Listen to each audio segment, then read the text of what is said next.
Hi hello അസ്സലാമു അലൈക്കും. അപ്പോൾ ഇന്നത്തെ ദിവസത്തിലേക്ക് എല്ലാവർക്കും സ്വാഗതം. അപ്പോൾ രാവിലെയൊക്കെ തന്നെ പരിപാടിയാണ് തുടങ്ങുകയാണ്. ആദ്യത്തെ പരിപാടി ചായ തീമച്ചത് തളിച്ച് പൊടി ഇടുകയാണ് കേട്ടോ. അപ്പം ഇന്ന് ഗോതമ്പ് ദോശ ഉണ്ടാക്കാൻ നല്ലൊരു ചട്ടിനി തേങ്ങാ ചട്ടിനി ഉണ്ടാക്കാനാണ് കേട്ടോ കരുതിയിരിക്കുന്നത്.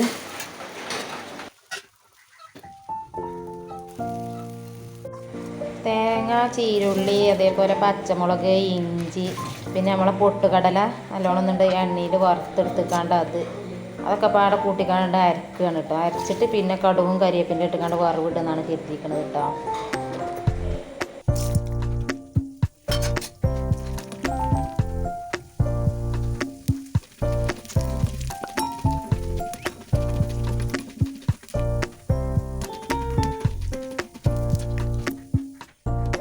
പിന്നെയാണെങ്കിൽ ഇന്ന് വെള്ളിയാഴ്ചയാണ്. അപ്പോൾ സ്കൂളിലോലും ഉണ്ട്. അപ്പോൾ അവർക്ക് ചോദിച്ചപ്പോൾ കൂട്ടാനും വേണം കൊണ്ടുപോവുക. അപ്പോൾ അതിന് വേണ്ടിയിട്ട് മുട്ട പിഴിഞ്ഞെടുക്കുകയാണ് കേട്ടോ. നമ്മൾ ചട്ടിനി ഇവിടെ റെഡി ആക്കണം. അപ്പം ഇതൊന്ന് വറവിട്ട് എടുക്കണം. ഉണക്കമുളകും കറിവേപ്പിൻ്റെയും കടുകും ഇട്ടിട്ടാണ്ട് വറവിട്ട് എടുക്കുകയാണ്.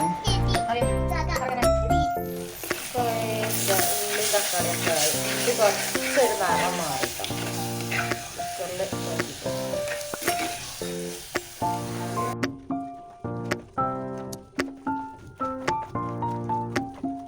പിന്നെ ഇന്ന് ബീഫ് കൊണ്ട് കറിയാണ് ഉണ്ടാക്കിയിരിക്കുന്നത്. നല്ല നാടൻ രീതിയിൽ ബീഫ് കൊണ്ട് കറി ഉണ്ടാക്കിയിരിക്കുകയാണ്. അപ്പോൾ അത് എന്തൊക്കെ ഒന്ന് തൂമ്പിച്ചെടുക്കണം. ചെറിയ ഉള്ളിയും കരിവേപ്പിലൊക്കെ ഇട്ടുകൊണ്ട് ഒന്നുകൂടി തൂമ്പിച്ചെടുക്കുകയാണ് കേട്ടോ.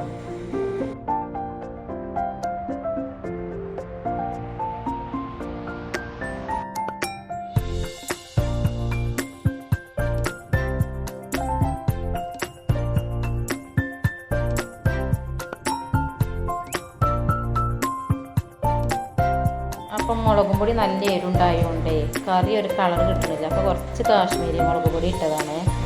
നല്ല കറിക്കൊരു നല്ലൊരു കളർ കിട്ടുള്ളൂ എത്തിയിട്ട്.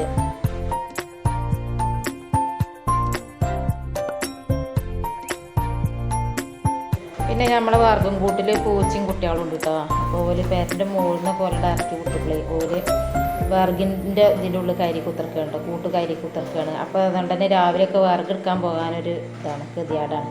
അപ്പം ഞാൻ അജുവിനെ കൊണ്ട് വിറകൊക്കെ അങ്ങോട്ട് തെടിയിപ്പിച്ചാണ്. ഇനിയിപ്പോൾ ഇങ്ങനെ കോണിൻ്റെ അതിമ ഇങ്ങനെ വെച്ചാൽ കുറച്ച് ദിവസത്തിനുണ്ടാവും വിറക്. അപ്പോൾ അതിനും വേണ്ടിയിട്ട് അങ്ങനെ വിറക് എടുത്തിടുകയാണ്.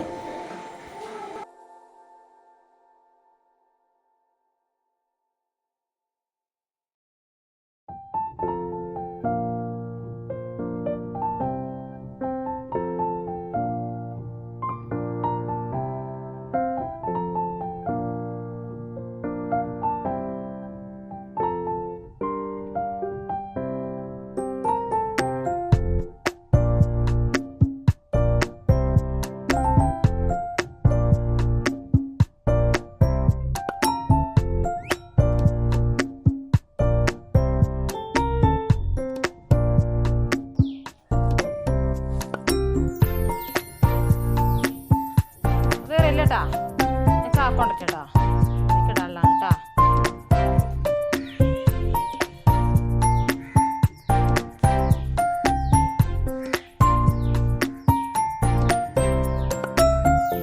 നല്ല മട്ടായിക്കാണ് ആരെ ശല്യം ഇല്ലാതെ അതിൻ്റെ ഉള്ളിലിങ്ങനെ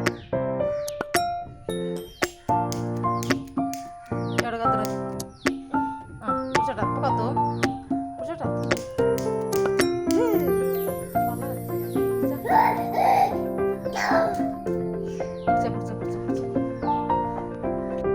ഉപ്പച്ചിനെ കാത്തിട്ട് കുളിച്ചാൻ നടക്കാറുണ്ട്.